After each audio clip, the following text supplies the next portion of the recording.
యెషయా గ్రంథము 49 అధ్యాయాన్ని మనం చూడగలిగితే అందులో 26 వచనములో ఇట్లా వ్రాయబడి ఉంటుంది, యెహోవానగు నేనే నీ రక్షకుడను.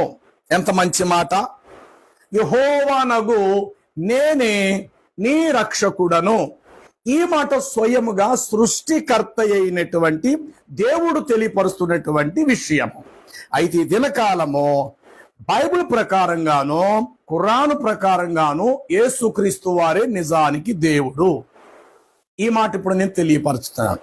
బైబిల్ గ్రంథం ప్రకారము ఏ సృష్టికర్తని యెహోవా అనబడిన దేవుడు నేను రక్షకుడను అని చెప్పుకున్నారో, ఖురాన్ ప్రకారముగా అల్లాహుయే రక్షకుడు అని చెప్పబడినదో, సరిగ్గా ఈ మాటలు రెండిటికి సరైన సమాధానము బైబిల్ గ్రంథములో మనం చూడగలిగితే గనుక లూకా శుభవార్త 2వ అధ్యాయము 11వ వచనాన్ని మనము చదవగలిగితే అక్కడ ఇలా వ్రాయబడి ఉంటుంది, దావీదు పట్టణమందు నేడు రక్షకుడు మీ కొరకు పుట్టి ఉన్నాడు.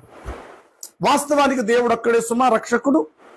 అది ఖురాన్ ప్రకారంగానైనా బైబిల్ ప్రకారంగా అయినా సృష్టికర్త అయిన దేవుడే నరక శిక్ష నుండి తప్పించగలిగే రక్షకుడు మానవాళి.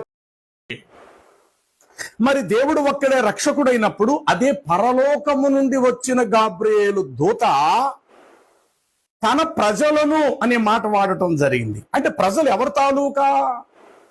ఏ ప్రజలను సృష్టించిన దేవుడు దేవుడై ఉన్నారో ఆ దేవుని గురించి శుభవార్తను చెప్పటానికి పరలోకం నుండి పంపబడిన దేవదూత